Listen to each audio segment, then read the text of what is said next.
Hi, thanks for hopping into the next segment of our Federal Employees Benefits series.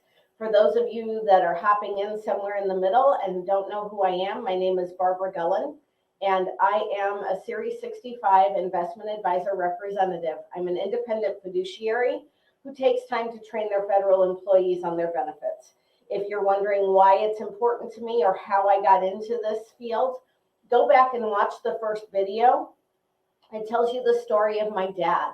He was a CSRS social worker for the federal government, and I detailed his story of what happened when it was time for him to retire and collect a pension. Today, we're going to talk a little bit about the Federal Employees Group Life Insurance, or as you'll see it on your leave and earnings statement and refer to it, FEGLI. For those of you who are currently working, you have 5 different options of how you can take your life insurance.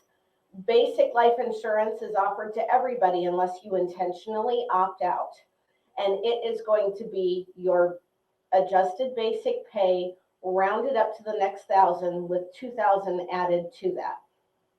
So if your salary is $95,247 a year, they're going to round that up to $96,000.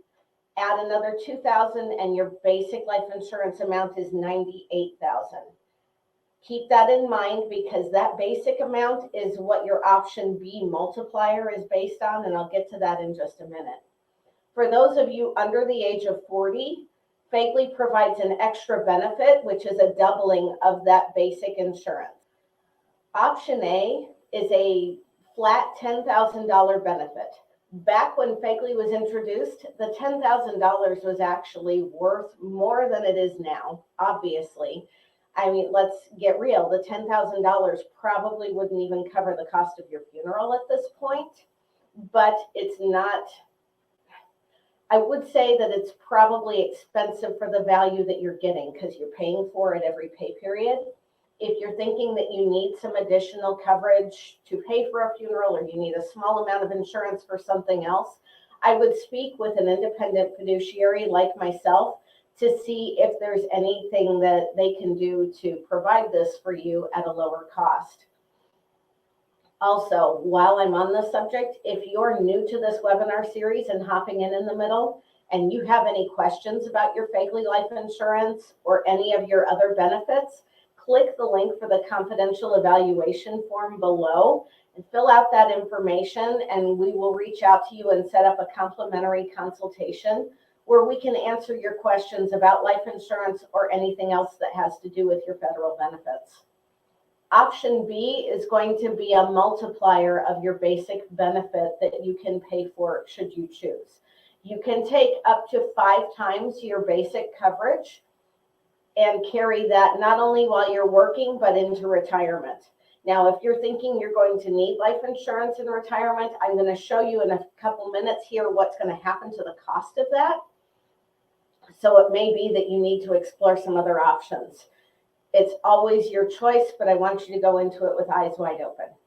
Option C is coverage for your spouse and or your dependents. If you elected option C coverage when you first started working for the federal government and your kids are bringing their kids over for the weekend, you might want to look at whether or not you still need to continue that option C coverage, okay? Now, you can drop your FEGLI insurance coverage at any time, but I want to warn you that you wouldn't be able to get back into FEGLI again until they have a specific open season for FEGLI. This is not something that opens up every year like your FEHB does. They only have special enrollment sessions for FEGLI. The last one that they had was in 2016, and I'm not sure when the next one is going to be coming up. So before you just go out and randomly drop this coverage, talk to a fiduciary, see if you can get coverage elsewhere that might be less expensive or meet your needs better. Don't make any changes unless you get some help with somebody who understands how your benefits work. This is going to spell out FEGLI Basic. You're going to pay 15 cents per pay period per $1,000 of coverage while you are employed. Once you retire, that you're going to pay 32.5 cents per $1,000 per month in retirement if you elect to take the basic with 75% reduction coverage. I'll go over the different coverages and the different reduction benefits that you have coming up here in this slide. Okay, for those of you that want to continue basic without any reduction in coverage, look at the bottom of the screen. You're gonna pay $2.26.5 per $1,000 per month until you reach age 65. Okay. After that, the coverage is going to drop to $1.94 per $1,000, and you can carry that on until you pass away. The only time I would really encourage you to do this is, number one, you know you need life insurance. Number two, you've tried to get coverage elsewhere and you're uninsurable. This is basically a term life insurance policy. It's not building any cash value. The basic only isn't going to get to be too cost prohibitive like the multipliers would, but you need to understand what you're getting into. Now, say you don't think you need your full basic amount, but maybe you'd like to carry half of that into retirement. You have the option to do that. You're going to pay 96.5 per $1,000 until you reach age 65. And then starting at age 65, it's going to drop, your coverage is going to drop 1% per month until you get down to that 50% level. And after age 65, you're paying 64 cents per $1,000. So at 65, you've got 100% of your coverage. 65 in 1 month, 99%. 65 in 2 months, 98%, and so on until, you know, a little over 4 years later, you're down to 50% of the benefit. Now, the option that won't cost you anything once you reach age 65 is the basic reduced by 75%. For those of you that retire before age 65, you're going to pay that 32.5 cents per $1,000 in coverage until you reach age 65. After that, they're going to stop charging you a life insurance premium, but that benefit is going to reduce 2% per month until you get down to that 25% rate. So a little over 3 years after you stop paying, you're going to hit that 25% threshold, and it's going to stay at that level until you pass away. If you're needing a burial policy, this is probably the better advantage for you because you know you're not going to be paying premiums for it after age 65, but you're still going to have some life insurance coverage. Option A, like I said, it's $6 per pay period, and that is going to increase every 5 years after you retire.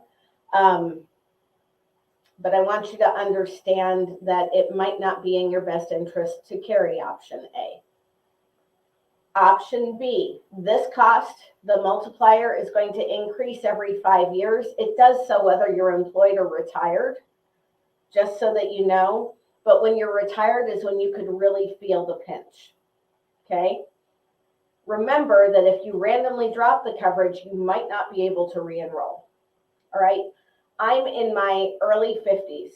So for that $98,000 in coverage that we were talking about at the beginning of this segment, per multiplier at my age, if I were to retire, if I were a Leo, I'd be paying $23.32, almost 32.5 cents per $98,000 segment. So I could be paying up to 5 times that if I have the 5 times multiplier, okay?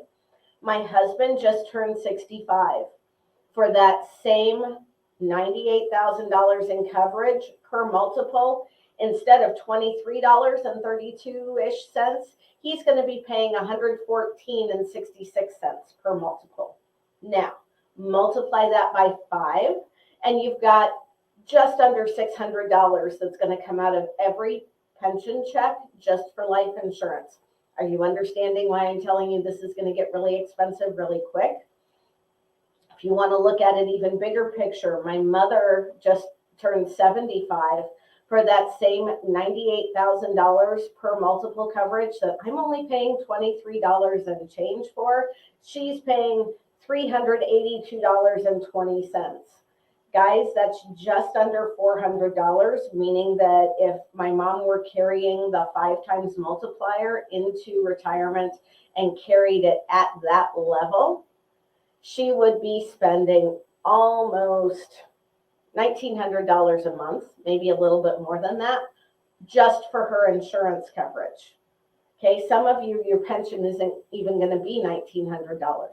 So if you're thinking that you're going to need to carry your life insurance into retirement, by all means, take the time, visit with a fiduciary, see what makes the most sense for you. For those of you that are joining us, and it's the first time that you've watched one of our little short benefits, if you fill out an evaluation form because you have questions, I'm going to send you a couple of complimentary gifts. The first one is a copy of this book I've designed called When I Die, Look Here First. In it, you'll find places to store important information, like a password log, the location of your safe deposit box. You know, don't make them guess which bank branch the safe deposit box is at. What kind of care do you want for your pets? Have you already made funeral plans? Who are your doctors? Who are the other professionals that you've worked with? Who do they need to contact in the event that you pass away? You can store it all in this handy notebook. The back half of it is journaling prompts. So if you decide to, you can tell future generations about your childhood, what your life was like, and things that, you know, we wish we could ask our friends and family who have passed on, but no longer have the opportunity to. You have a chance to document it here. The other thing I'm going to send you is a code to unlock a viewing of this movie called The Baby Boomer Dilemma.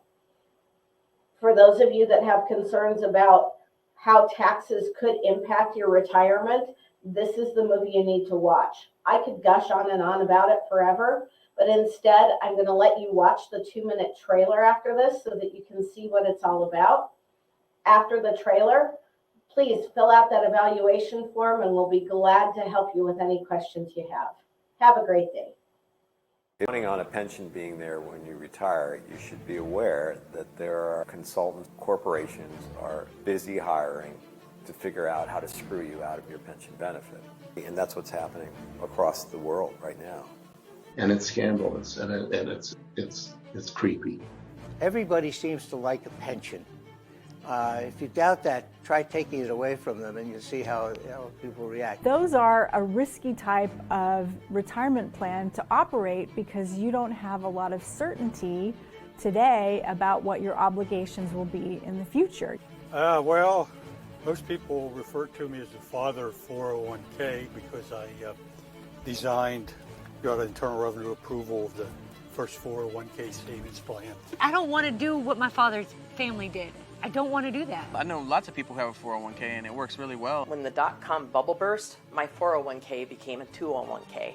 I did not know that you could lose money in a 401k. I'm ready to retire. We have all of our money and then the crash happens. The reality is that you chose the risk-based option where money was in the market. You give the burden of planning retirement, place it upon the shoulders of the person who knows the least. I think it was a disaster. There's got to be a better way to try to save for retirement than using something where half your money can disappear almost overnight and there's nothing you can do about it. And what's been happening over the last few years is, yes, our accounts have been growing. It looks like we're getting wealthier, but the income that we can get from that sum of money is shrinking.